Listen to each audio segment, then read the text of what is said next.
clases en línea como para clases esenciales, el de que vamos a iniciar con un pequeño y breve repaso de donde nos quedamos en la sesión pasada.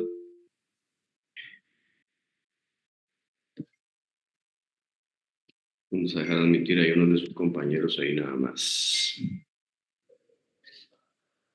Bueno, en la sesión pasada vimos muy rápidamente algunos estadios sociales en los cuales estuvo involucrada la filosofía, como lo fue la antigua Grecia, como lo fue la antigua Roma, época medieval, época moderna y también en la edad contemporánea. Vimos que en la antigua Grecia privaba la razón, poder entender y explicar el mundo a través de la razón. Los romanos eran de un tipo pragmático. En la época medieval estábamos hablando de un orden divino, que estaba prácticamente influenciado todo en un orden divino. Por esa razón era de que había y costó mucho dar ese salto, y fue hasta el Renacimiento, en la época moderna, que pues se plantea un nuevo orden en la sociedad. Y estamos en la edad contemporánea. En esta pues ya se empiezan a analizar situaciones desde puntos de vista históricos, sociológicos y psicológicos para poder establecer si algo es válido o no es. Bueno, eso es en resumidas cuentas lo que vimos en las sesiones pasadas, y también vimos una muy breve definición de lo que es la filosofía del derecho. Bueno, cuando hablamos de la filosofía del derecho, que es donde vamos a hacer el punto de partida de hoy, solo vamos a admitir a algunos de sus compañeros ahí que se están conectando.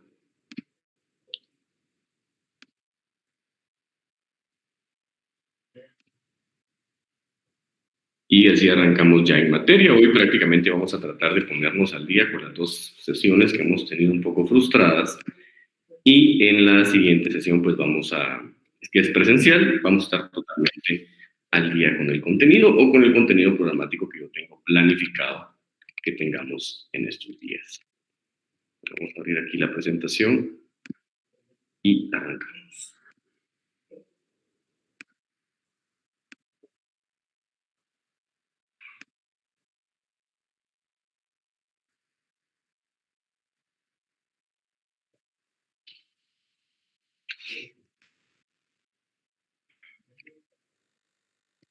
Muy bien, bueno. Cuando hablamos nosotros de la filosofía del derecho, solo lo vamos a dejar acá para mientras, porque están ingresando otros de sus compañeros. Como les digo, entiendo que el curso de la primera hora es el más complicado, por varias situaciones. Solo déjenme decir que lo vamos a hacer desde mi otro dispositivo. Esta no se puede usar, en la que tenemos ahí. Ok, bueno. Fíjense que cuando hablamos nosotros, si vamos a definir a la filosofía del derecho, lo tenemos que hacer de la siguiente manera. La filosofía del derecho es una rama de la filosofía que estudia los fundamentos del derecho como un orden normativo. Ahora, para entender cuáles son esos fundamentos, que es lo que se tienen que estudiar, los vamos a detallar en 6. Naturaleza jurídica, origen, función, ética y la moral, entiéndase también los valores de uno y de otro, la política y la justificación. Cuando hablamos nosotros de la naturaleza jurídica, bueno, esto lo que nos va a permitir a nosotros es encuadrar una institución jurídica por sus características o elementos. Aquí yo les he citado el ejemplo de las garantías constitucionales, un contrato, un instrumento público, ¿sí? ¿Por qué? Porque decimos que los instrumentos públicos, para poder decir cuál es la naturaleza jurídica, vamos a encontrar que muchos son principales y otros son secundarios. Por ejemplo, los instrumentos públicos principales son los que van dentro del protocolo y los secundarios son los que van fuera del protocolo. Un ejemplo de un instrumento público pues puede ser un acta notarial. Vamos a buscar establecer su naturaleza jurídica. ¿Sí? Ya sabemos que es un instrumento público. Y vamos a buscar de alguna manera encuadrarlo con esos elementos que tienen uno y otro para poder explicar el mismo. También cuando hablamos de lo que es el origen, acá nos estamos refiriendo a aquellos antecedentes históricos en el que vamos a encontrar por primera vez una institución jurídica. ¿Dónde surgió? ¿Dónde se originó? Yo les cité también en las 2 ocasiones anteriores el tema de que, por ejemplo, estamos hablando de una constitución. ¿Dónde nació una constitución? ¿Dónde tuvo su origen la primera constitución? O, por ejemplo, el surgimiento de los tribunales constitucionales, por ejemplo, ¿sí? Esa escuela austríaca del derecho que nos da la creación de un tribunal constitucional. Cuando hablamos de la función, nos estamos refiriendo puntualmente a la aplicación de una norma jurídica a una situación determinada. Ustedes recordarán esos famosos conceptos jurídicos fundamentales que tanto tenemos que conocerlos, porque cuando hablamos de conceptos jurídicos fundamentales, en el caso concreto, por ejemplo, de un delito, se va a establecer un supuesto de derecho, el cual tiene una consecuencia jurídica que evidentemente será una sanción y que se aplicará por medio de la coacción. ¿Sí? Vamos a aplicar una norma a una situación determinada. Cuando hablamos nosotros de ética y moral, cuando hablamos del tema de los valores, las normas jurídicas definitivamente tienen como parte de su función reflejar los valores que están en cada una de ellas. Ahora, yo les pongo ahí en pantalla, espero que no esté muy cargado para que ustedes lo puedan leer, porque al hacer este análisis, cuando lo hacemos, de lo que una sociedad acepta, cualquier situación pues debe estar relacionada a lo que nosotros esperamos de ella. Tenemos varios ejercicios que hacer cuando hablamos de ética y la moral en la filosofía del derecho. Porque derecho y moral no pueden estar de la mano, van a estar definitivamente buscando ambos moldear la conducta del ser humano.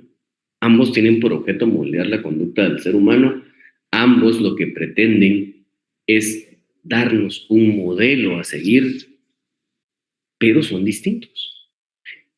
El ejemplo que les pongo yo acá, por ejemplo, es de la tutela.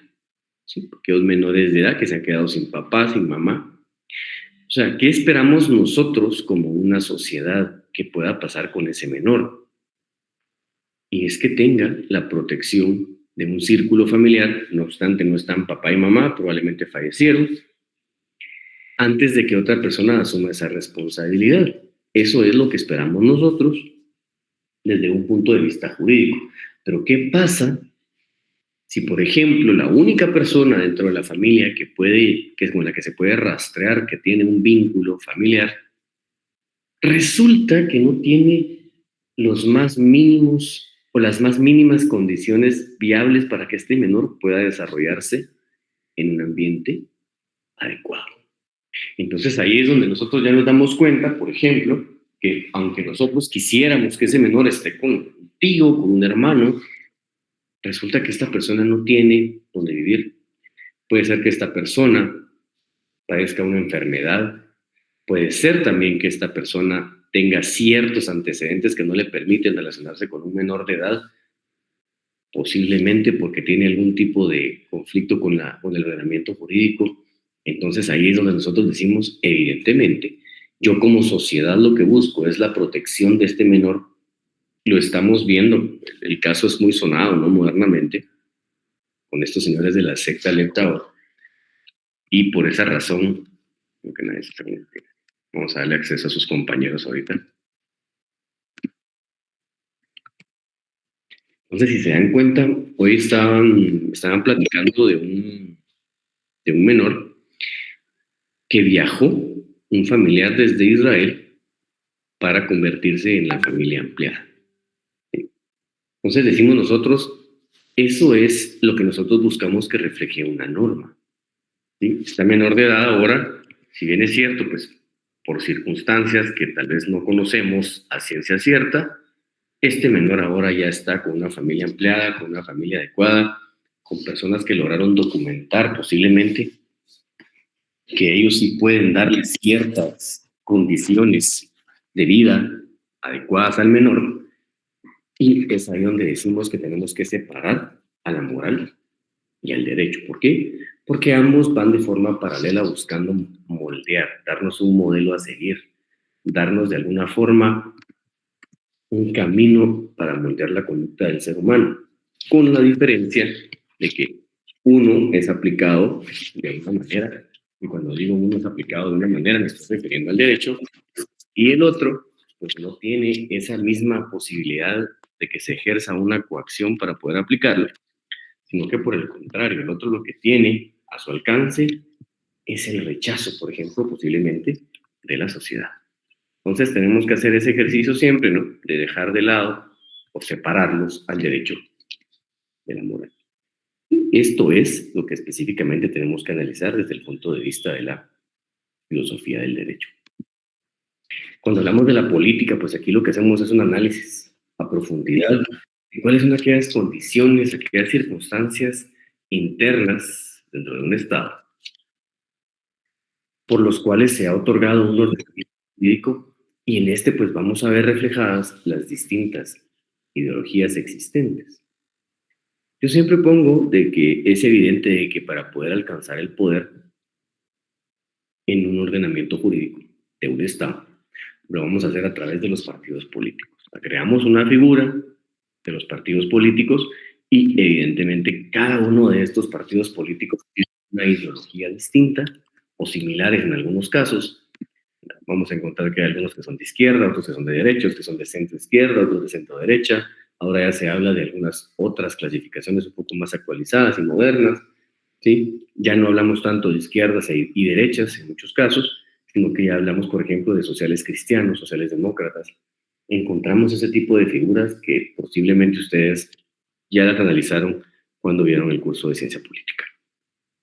Ahora, por ejemplo, en esto de la política estamos claros de que para alcanzar el poder con la ideología que yo tengo, por ejemplo, estamos hablando de un partido político de ideología de derecha, él va a tratar de plasmar esa ideología en todas aquellas normas jurídicas que sean promulgadas, va a buscar de alguna manera dejar los argumentos jurídicos y políticos dentro de una norma, pero desde su ideología, igual si es de izquierda, igual de cualquier de las que sea.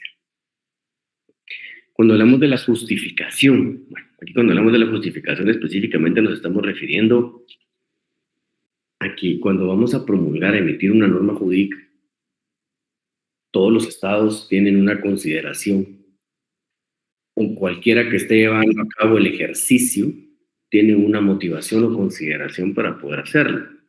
Entonces, yo les pongo en pantalla el ejemplo de la ley de orden público.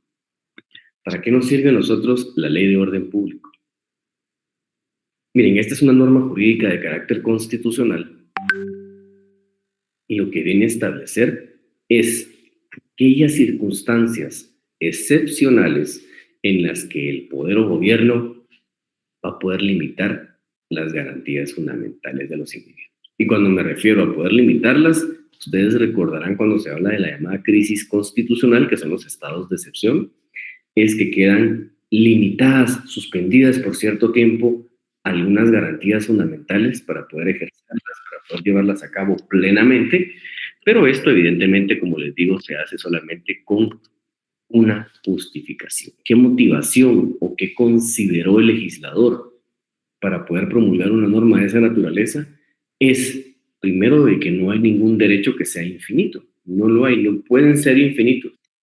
Los derechos, las garantías pueden llegar a ser limitadas, y esas garantías que pueden llegar a ser limitadas, en algún caso, quien ejerce el poder lo hará, y única y exclusivamente lo hará si está justificado. Por ejemplo, estamos hablando de un desastre natural, estamos hablando de una guerra, estamos hablando de situaciones de seguridad en las cuales se hace necesario limitarlas. Bueno, entonces, miren, esto ya después de haber analizado, hoy sí por fin se escucha bien y ya no tenemos tanto problema con la conexión. La disculpa por la sesión pasada por eso. Creo que ya podemos regresar y entender qué es la filosofía del derecho. Vamos a estudiar los fundamentos del derecho como un orden normativo. Y cuando nos pregunten cuáles son esos fundamentos, estamos claros que son la naturaleza jurídica, la función, ética y moral. Evidentemente tenemos que citar a los valores, la política y la justificación que se tiene de todo ordenamiento jurídico, de cualquier norma que lo integre. Están conectando todavía algunos de sus compañeros por ahí. Y yo creo que con esto prácticamente les digo ya, nos pusimos un poquito al día con la última sesión, que fue un poquito complicado Y esto pues nos da el pie forzado a poder explicar, porque ustedes me dirán, en Introducción al Derecho, posiblemente ustedes vieron alguno de estos temas o vieron todos estos temas, pero cuando hablamos de filosofía del derecho, fíjense que la tenemos que dividir en dos partes. Una de ellas, cometí un pequeño error en la denominación, perdón.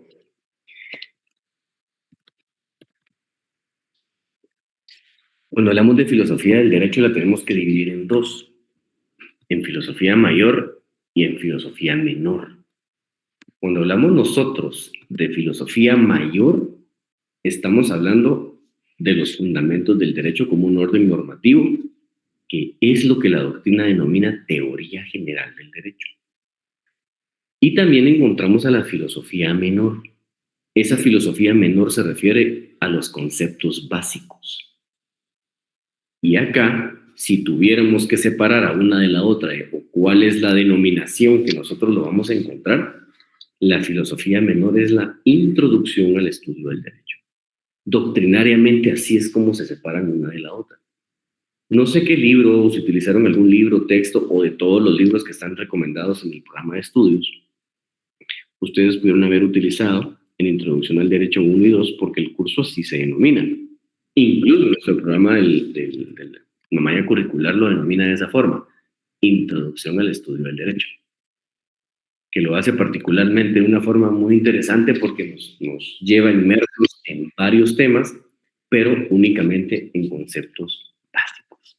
No van a entrar o no vamos a entrar a todas las consideraciones de los fundamentos puntuales que tenemos que conocer.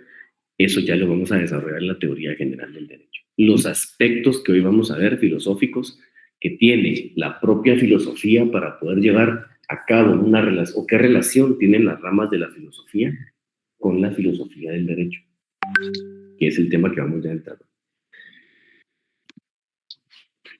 De las ramas de la filosofía que podemos citar que tienen algún tipo de relación con la filosofía del derecho, tenemos primero a la ontología. Esa ontología que se refiere a poder establecer o fijar el ser del derecho.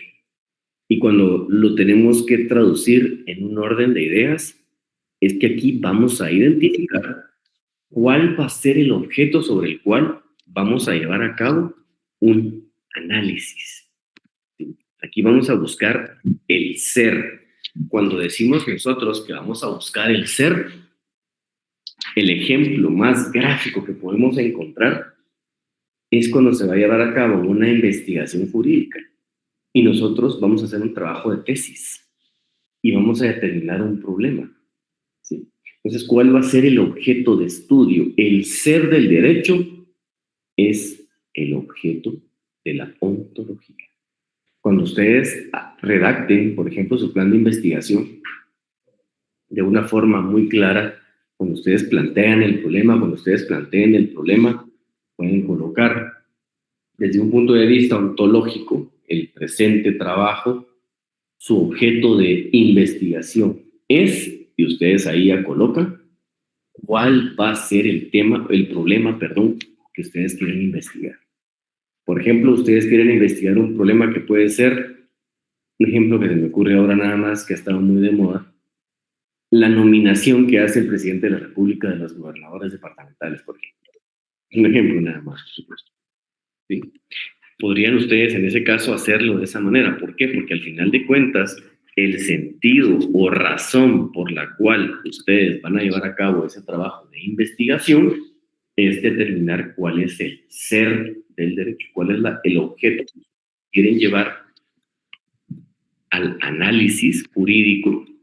Todos los trabajos de investigación de tesis son análisis jurídico. Es que les doy un consejo, no le vayan a colocar a su tesis análisis jurídico. Todos son un análisis jurídico, ¿sí? No hay que poner ese tipo de denominaciones, sería una recomendación que les puedo dar, no lo hagan, porque todas las investigaciones jurídicas son análisis. No tendría sentido ni razón llevar a cabo un trabajo de investigación de tipo jurídico si no lo van a analizar. Nunca le pongan, por favor. Yo sé que hay tesis de pregrado que se denominan así, análisis jurídico del artículo. Para mí eso es un título que está muy mal, ¿no? Pero bueno, ya lo supongo, solamente era una recomendación y era para que ustedes pudieran comprender cuál es la razón de ser o cuál es el ser, mejor bien dicho, de la ontología aplicada a la filosofía del derecho. Vamos ahora a la lógica. La lógica a nosotros nos permite muchas cosas, pero si lo vamos a circunscribir a una norma jurídica, a través de la lógica nosotros hacemos un examen. Vamos a hacer ese examen de interpretación. Entonces, yo les pongo aquí en pantalla, les pongo un ejemplo. Cuando nosotros vamos a someter un caso concreto ante un órgano jurisdiccional, nosotros, como ustedes lo han visto ya en procesal civil, creo que procesal laboral lo están viendo, ya lo vieron. Cuando nosotros presentamos, le planteamos esa litis a un juez, o estamos en un proceso penal, posiblemente. Y nosotros, al final de cuentas, lo que vamos a hacer es una petición a ese juez sobre la pretensión que yo tengo sobre un caso determinado. Y siempre que yo haga una petición de esta naturaleza, el juez tendrá que hacer, por medio de la lógica, un examen de interpretación de la norma, si en este caso las normas que yo estoy fundamentando mi petición son aplicables al caso concreto. Si es el caso concreto viable dar una solución a través de las normas invocadas. Por ejemplo, se me ocurre a mí también varios ejemplos acá. Estamos ante un proceso civil, estamos ante un proceso de divorcio, aquí hay una litis entre las partes, y una de las partes está citando una causal de divorcio, por ejemplo, los malos tratos, podría ser. Entonces el juez tiene que hacer un examen lógico de qué es lo que tiene de evidencia para poder probar los malos tratos y que estos se encuadren específicamente dentro de la ley establece. Estamos ante un proceso laboral, por ejemplo, también. Quiero probar yo que hubo un despido indirecto, por ejemplo. Y entonces yo tengo que ir a buscar para hacer peticiones al juez, para poder fundamentarle esas peticiones al juez, en cuál de las causales de un despido indirecto, por ejemplo, está fundamentada mi petición. Y entonces el juez hará el examen y dirá, bueno, sí, las pruebas son estas. Logró determinarse que sí, efectivamente, este artículo invocado es el que yo necesito para dar una solución y resolver esa petición o resolver esa pretensión en la cual yo estoy diciendo, sí, efectivamente hubo un despido indirecto. Eso lo voy a hacer yo a través de la lógica. Si se dan cuenta, primero, en la ontología era solamente determinar el ser, o sea, cuál iba a ser el objeto de análisis, pero en el segundo ya estamos hablando de hacer el examen de interpretación con lo que a mí me están poniendo a la vista, con lo que yo como juez voy a determinar como medios probatorios, como medios de prueba que las partes me han dado. Pero lo voy a hacer a través de lo que establecen las normas. Lo voy a hacer aplicando los principios, por ejemplo, si estuviéramos en un proceso de tipo civil. ¿Dónde está la prueba legal o tasada? ¿En qué caso se aplica? Con los instrumentos públicos. Con un documento público autorizado por notario, este es una prueba legal y tasada. ¿Por qué? Porque por sí mismo produce plena prueba, por ejemplo. Ese sistema de valoración ahí está prácticamente definido. Pero en otros casos no lo vamos a hacer así porque no está la prueba legal o tasada establecida. Eso es lo que el juez hace en ese ejercicio mental. Eso es lo que el juez va a hacer a la hora de resolvernos, de dar una solución a esa litis. Él va a hacer un examen de interpretación de una norma jurídica. Eso lo hace por medio de la lógica. Bueno, ya estamos sobre las 6:15, entonces creo que ya no vamos a dejar ingresar a nadie. La ética.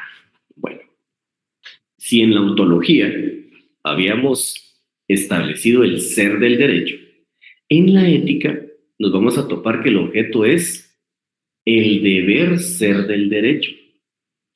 Ahora, cuando hablamos nosotros el deber ser de un derecho, al hablar de la ética, por ejemplo, es el comportamiento de los individuos ante un caso concreto. cómo nosotros como individuos dentro de un caso concreto hemos utilizado las normas jurídicas. ¿Cómo es que nosotros nos hemos apoyado de las normas jurídicas? Eso se entiende como la persona, el individuo, cómo lo ha llevado a cabo en su comportamiento. Y yo les cito ahí, por ejemplo, varios casos. Nosotros como abogados le debemos una fidelidad a nuestro cliente. Y cuando se habla de la fidelidad al cliente, no es que usted siempre le va a trabajar a él.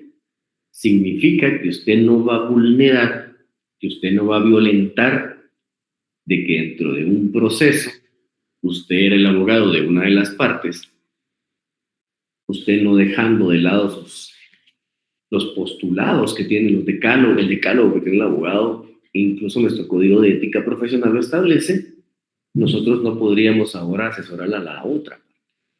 Porque incluso eso se considera como el llamado patrocinio infiel. Otro ejemplo de ese deber ser es el notario cuando lleva a cabo, cuando ustedes ya como notarios van a plasmar la voluntad de las partes, pero lo van a hacer a través de que ellos otorguen su consentimiento y que el consentimiento adolezca de los llamados vicios. ¿Cuáles son esos llamados vicios? Error, dolo, coacción, simulación, que son los que establece nuestro Código Civil. Aquí es donde nosotros nos damos cuenta del deber ser, de la ética del derecho. Hoy les pongo ahí ejemplos de nosotros, como la función que ejercemos. Les cito ejemplos, casos muy puntuales, en los cuales es muy gráfico poder entenderlo. Aquí repetí uno si no estoy mal, permítanme. Vamos a arreglar algo ahí porque creo que se me cruzó la diapositiva. Luego vamos a arreglar los números ahí. Está un poquito cargada la diapositiva, lo vamos a corregir ahora. Creo que no me percaté de esto, pero para que no quede tan cargada la vamos a corregir de una vez, ¿sí?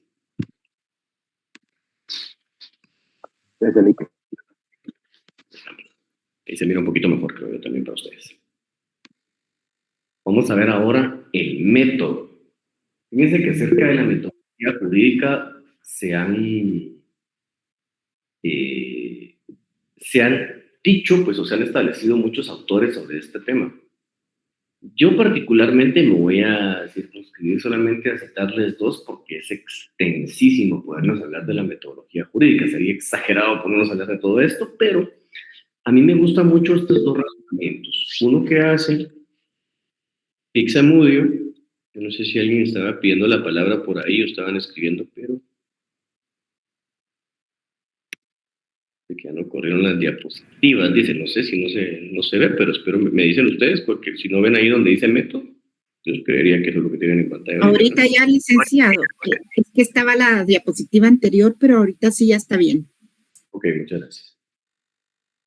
Miren, estos dos razonamientos que hacen tanto el doctor Fixamudio, que es de origen mexicano, acerca del método jurídico, del método, aplicando el método a la filosofía del derecho, él lo hace de una forma muy clara porque nos establece que son todos aquellos instrumentos técnicos necesarios para conocer, elaborar, aplicar y enseñar ese objeto del conocimiento llamado derecho.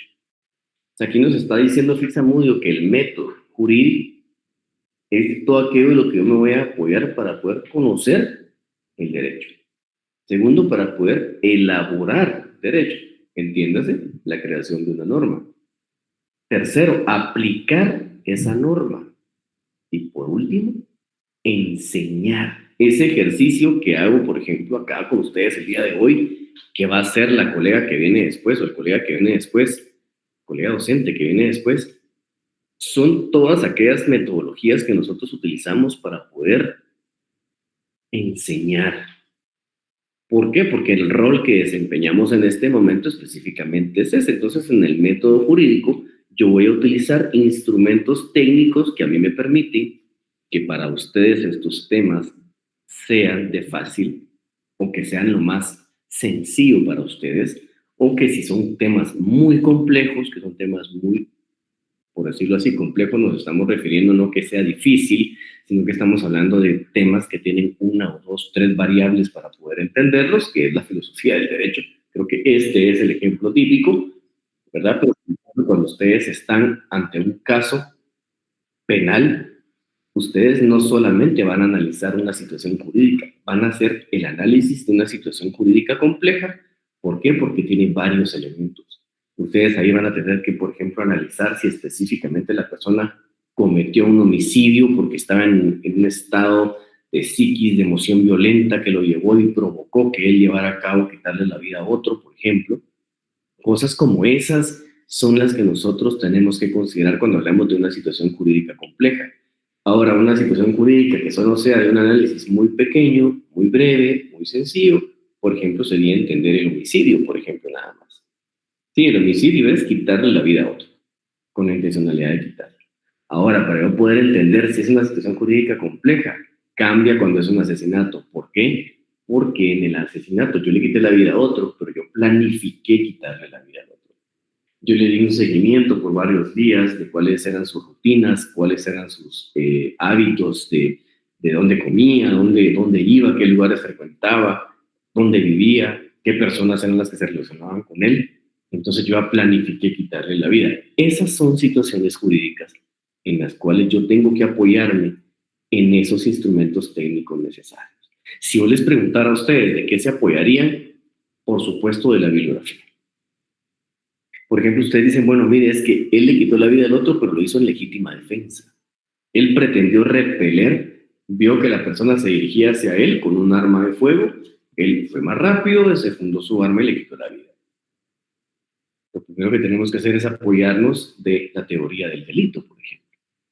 Yo voy a ir a la teoría del delito, que eso son lo que a mí me permite entender cuáles son los elementos positivos, cuáles son los elementos negativos, cuáles son los elementos especiales de la teoría del delito, cuáles son todas aquellas circunstancias a través de las cuales yo voy a poder dar una aplicación del derecho. Primero tengo que conocerlo y me tengo que apoyar en este tipo de doctrinas. Ahora, Hans Kelsen, que a mí me encanta mucho leerlo, desafortunadamente con los años me gusta leerlo, pero cada vez me separo más de sus ideas en algunos casos.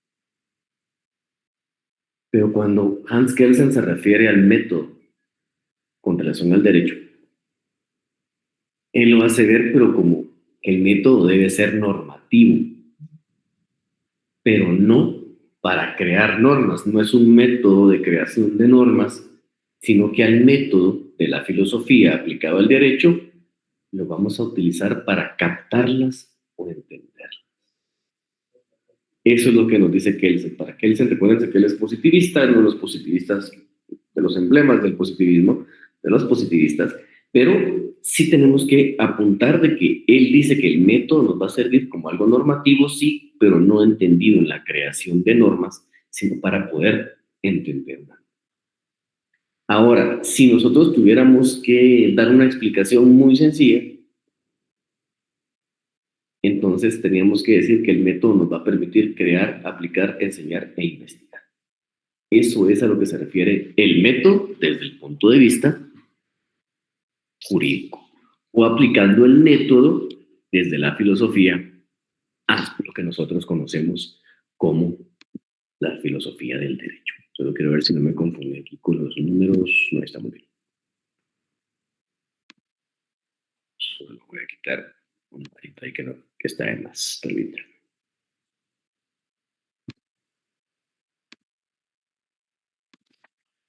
Para que no se vea tan pequeñita la letra, ¿no? Ahí estamos. Cuando hablamos de la nociología, miren, pues con la nociología, dentro de lo que es el ámbito social, nosotros, como individuos dentro de una sociedad, cuando nos referimos al derecho, lo podemos conocer de varias formas. O sea, la teoría del conocimiento, le dicen a la nociología. Ese conocimiento lo podemos adquirir de forma vulgar, científica y filosófica. Cuando nosotros lo vamos a poder utilizar, tenemos que clasificarlo. No sé por qué.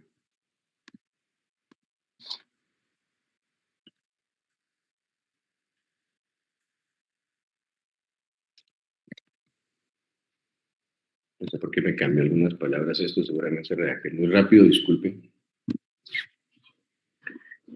Ese conocimiento que nosotros podemos llegar a adquirir es de 3 tipos desde el punto de vista jurídico. El conocimiento vulgar, que es el conocimiento también conocido como empírico. Este es el que todos nosotros vamos a captar por medio de nuestros sentidos. En lo que nosotros observamos, en la realidad en la que estamos, qué observamos, qué vemos. Por ejemplo, yo creo que el ejemplo más gráfico es que les pongo ahí en pantalla, ¿no? El orden y el sentido de las luces de un semáforo. Cuando hablamos nosotros del orden y sentido de las luces de un semáforo, estamos claros de que todos sabemos, sin necesidad de una explicación muy grande, ni tampoco que nosotros seamos expertos en algún tema. Yo creo que, vamos a ver si todavía, ahorita me dicen si ya miran la que es, por favor, ¿sí? Me dicen si ya estamos en la de nosologia, ¿sí? Yalik. Sí, licenciado. Okay. Bueno. Les decía, en este conocimiento vulgar, yo sé que si un semáforo está en rojo significa que no voy a pasar. Y muchas veces, y la mayor parte de todos nosotros sabemos esto, sin ni siquiera haber abierto alguna vez una ley o reglamento de tránsito. ¿Sí? Es algo que yo solo con el hecho de empaparme de mi realidad, yo sé que eso significa. Yo sé que si encuentro en el camino una señal que dice alto, yo tengo que parar y detener la marcha. Y no necesariamente yo tuve que ser una persona que abrió su ley de tránsito y su reglamento de tránsito y darle una lectura para poder entender qué significaba esa señalización. No tuve necesidad de hacerlo. Ese es el llamado conocimiento vulgar, también llamado como empírico. Aquí solamente con el hecho de que yo pueda observar mi realidad, yo ya conozco ciertas situaciones. Nunca he tenido la necesidad de sentarme a abrir, leer un libro para entenderlo. Ese conocimiento es la primera fase, es la primera forma, es el que posiblemente a ustedes les motivó inscribirse en la carrera de licenciados en ciencias jurídicas y sociales, abogados y notarios. Eso fue lo primero que a uno le llama la atención. Por ejemplo, cuando uno dice, bueno, yo sé que si alguien le quita la vida a otro, pues va a ser sancionado por una ley, ¿sí? Claro, ese es el primer conocimiento que yo tuve. Pero la siguiente etapa de ese conocimiento es el llamado conocimiento científico.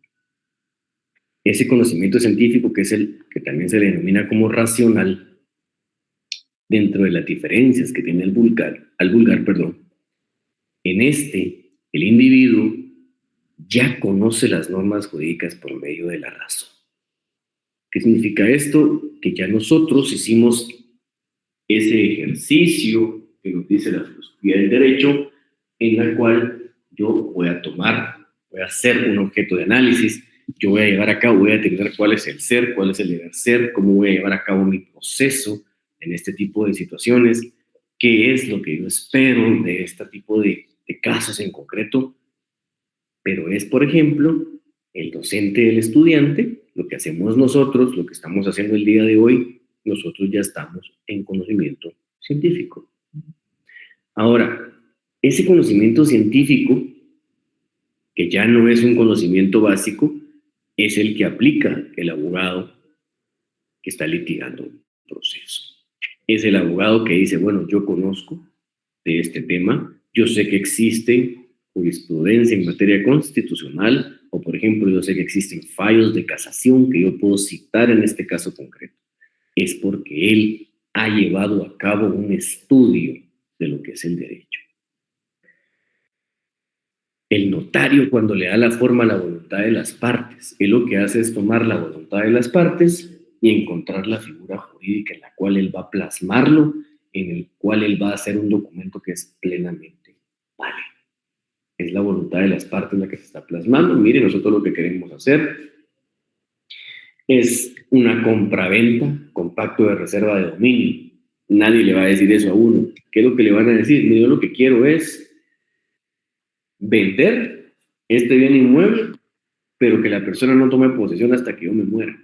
Esa, digamos, sería la explicación de una persona que le dice a uno qué es lo que quiere. Entonces yo, bueno, usted lo que quiere es una compraventa, si fuera una compraventa, o una donación, si fuera un familiar, Y el pacto de reserva de dominio significa pues que la persona, no obstante, ya no es el propietario, sigue manteniendo el dominio del bien hasta la fecha en que él muera, o en el plazo que se pueda establecer, o un usufructo, ¿verdad? Un usufructo vitalicio, por ejemplo. Cosas como esas. Mire, queremos hacer una compraventa de bien inmueble, pero la otra parte no me lo puede pagar de contado. Entonces yo quiero que usted lo garantice. ¿Qué es lo que yo tengo que hacer? Bueno, mentalmente, una compraventa a plazos con garantía hipotecaria. Cuando nosotros vemos esto en lo que es el conocimiento científico, al final de cuentas es el examen que ya hemos hecho, el estudio que ya hemos hecho, que a mí me faculta, que yo ya soy una persona colegiada, que ya está dentro de lo que es el ejercicio de las profesiones, pero luego viene el conocimiento filosófico. En el conocimiento filosófico, nosotros lo que vamos a encontrar, primero que es el nivel más alto de conocimiento sobre un tema, ¿sí? Aquí vamos a encontrar todos los fundamentos de las normas jurídicas, las corrientes doctrinarias, la aplicación de sus principios. Cuando yo llevo a cabo, por ejemplo, un estudio como investigador, un trabajo de investigación que estoy llevando a cabo, y yo voy a hacer una propuesta, voy a hacer una ponencia, un caso concreto, específico, se me ocurre a mí, los pongo ahí en pantalla porque es un ejemplo muy, muy gráfico, el principio de separación de funciones, el llamado check and balance que tenían los ingleses. Este caso se los pongo acá, o este ejemplo se los pongo acá porque es muy gráfico para entenderlo. Fíjense que este sistema de check and balance de los ingleses es el antecesor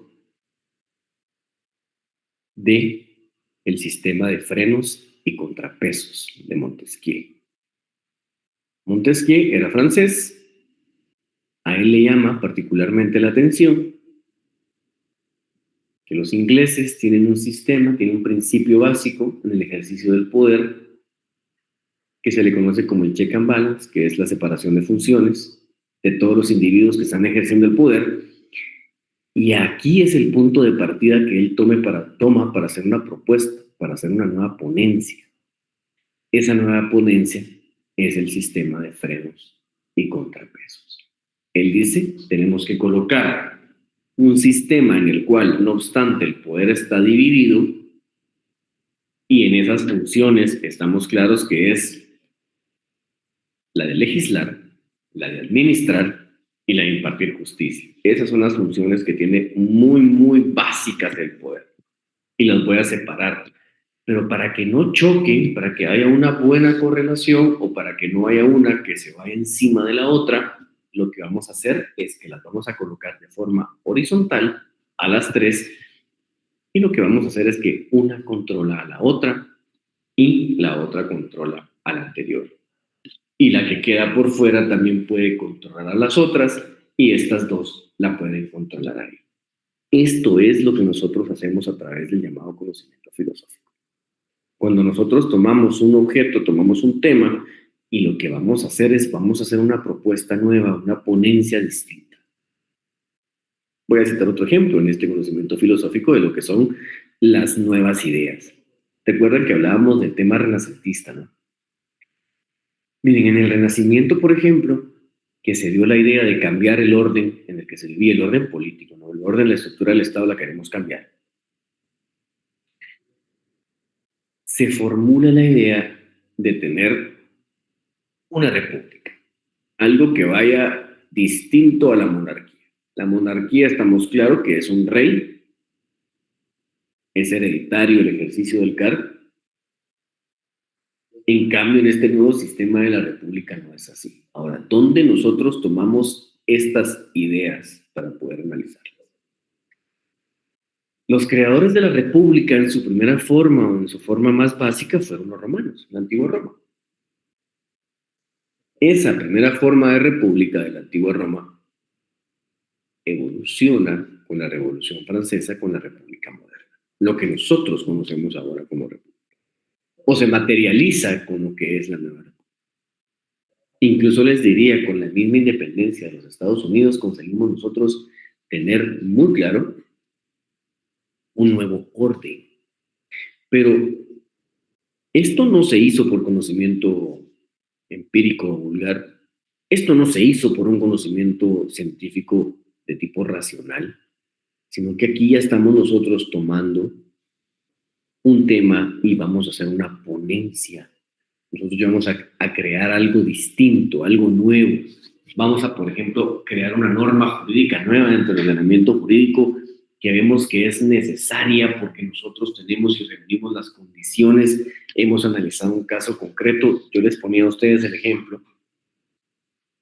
El primer día que tuvimos una sesión de clases presencial, de todo lo relativo a lo que es una ley que es conocida como la ley contra el femicidio y otras formas de violencia contra la mujer.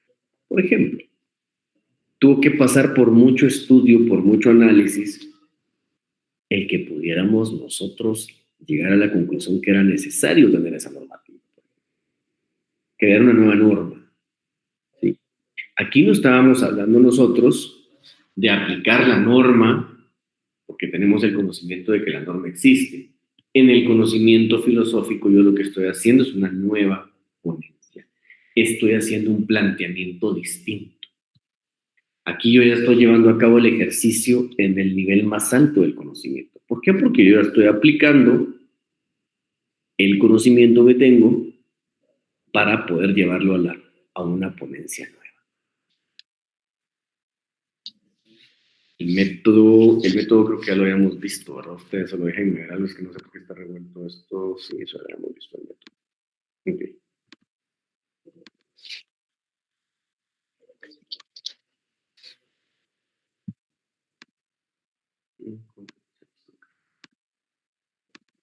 Solo vamos a arreglar algo ahí ustedes porque no sé por qué no me percaté de eso.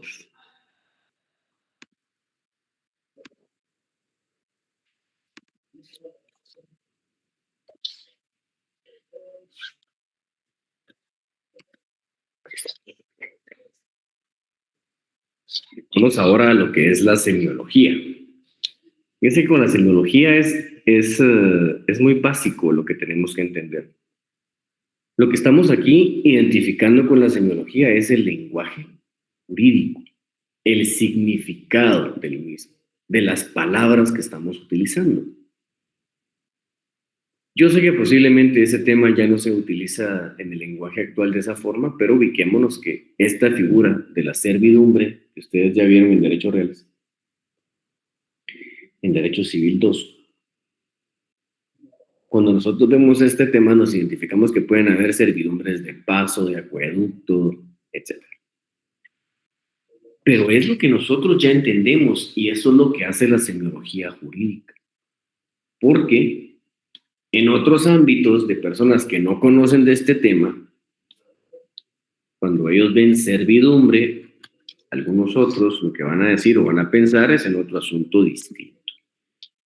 Eso es lo que hace la semiología. Miren, la semiología fue creada por un filósofo suizo en el siglo XIX y después fue complementada en el siglo XIX también todavía por la semiótica. Pero la semiología, como parte de las ramas de la filosofía aplicadas al derecho, única y exclusivamente lo que se va a limitar es a el significado del lenguaje. ¿Sí? Cuando nosotros leemos, por ejemplo, palabras que personas no las identifican fácilmente, pero para nosotros es muy sencillo. ¿Sí? Pero eso es lo que nos da a nosotros incluso la existencia de diccionarios jurídicos. ¿Por qué? Porque muchas veces necesitamos tener una explicación muy gráfica de lo que vamos a tener que interpretar, no en la lectura, sino en las palabras que se utilizan. Vamos ahora con la axiología. La axiología se va a ocupar específicamente de los valores dentro de la creación y aplicación de normas jurídicas. Fíjense que Carlos Cosio establece como esos valores para poder alcanzar la justicia, la paz, el poder, la seguridad, el orden, la solidaridad y la cooperación. Algunos otros autores se refieren a este tema como la dignidad humana, dignificar al individuo, respeto de garantías fundamentales como son la vida y la libertad. Pero en la axiología, en esos valores, si nosotros vamos aterrizando dentro de la creación y aplicación de normas jurídicas, nos damos cuenta que primero todos podemos coincidir de que la dignidad humana o la dignificación del individuo, como una de las metas que tuvo el constitucionalismo social, todos los ordenamientos jurídicos, va a ser parte de la creación de las normas y la aplicación de las mismas. El respetar una garantía fundamental es obligatorio prácticamente, no se puede violentar. La seguridad, claro, nosotros vamos a ver que en la creación y aplicación de una norma debe privar la seguridad.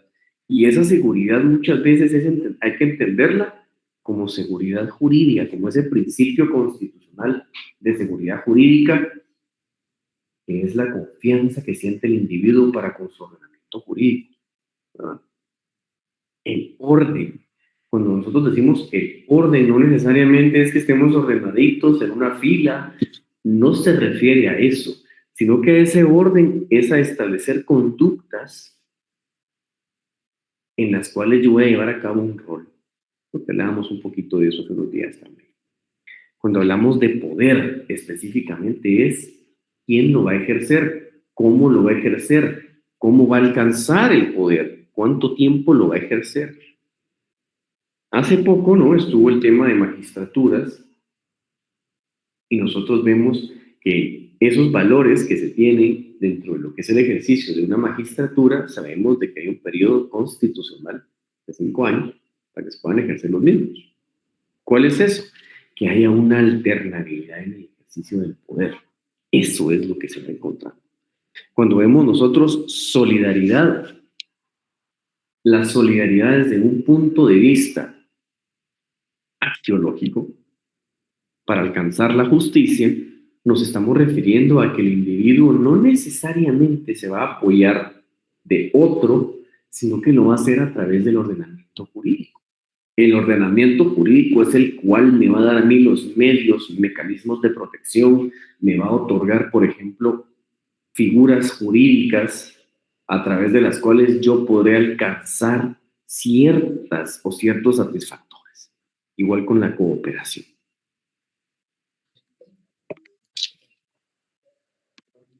Y por último, estamos en la teleología. Miren, cuando hablamos de la teleología, es inevitable que esto nos estamos refiriendo a la interpretación finalista que tiene el derecho. No hay mucho por lo que nosotros pudiéramos explicar acá, más que con ejemplos, sino que es lo más gráfico. Y me enfoco mucho en esto porque es un ejemplo muy gráfico también para esto. Los derechos de los menores de edad. ¿Cuál será la interpretación finalista de los derechos de los menores de edad?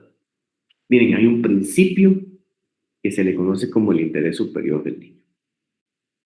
Entonces, ese ejemplo, por ejemplo, esa interpretación que tuvo la protección de los menores de edad, siempre que exista un interés superior del niño, va a prevalecer por sobre las demás normas jurídicas. En este caso, es lo que hablábamos de esta secta de los Ventajor. El interés superior del niño provocó que todo el aparato estatal, con su poder de coacción, interviniera. ¿Por qué? Porque ese era el objeto final. Eso era el por qué surgieron esas normas. Esa es la razón por la cual tenemos esas normas jurídicas. Muy bien. Vamos finalizando con este tema el día de hoy. Y lo que hacemos en este momento es entrar con preguntas y respuestas. Así es que si tienen preguntas, dudas, en este momento las pueden hacer. Pueden levantar Licenciado, la mano. ay, perdón, disculpe, licenciado, solo el último punto, que es la teología, no nos puso la diapositiva con que se ¿Puedes transmitir en pantalla? No, gracias, muy amable. Okay.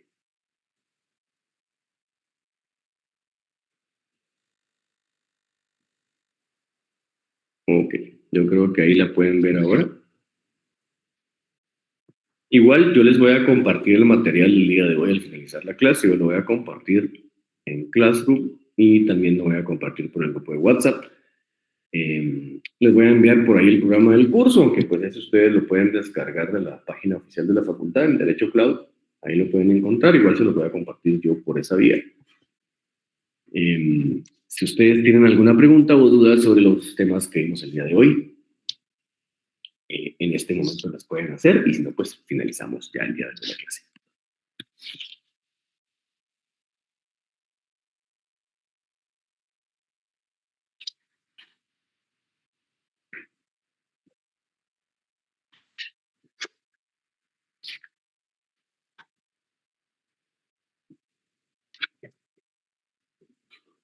Muy bien, bueno, creo que no tienen dudas, no tienen preguntas, entonces lo vamos a dejar hasta acá el día de hoy y nos vemos el día martes.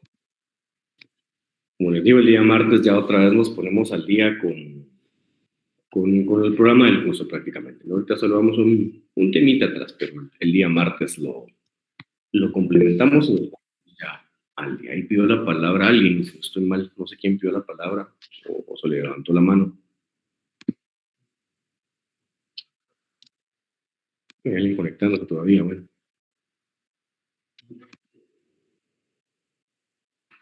Bueno, va a ser una feliz noche. Para mí fue un gusto estar con ustedes hoy. Por fin ya tener una clase decente que debe ser. Feliz noche, licenciado. Feliz noche, licenciado. Feliz noche, licenciado. Feliz noche, licenciado. Feliz noche, licenciado.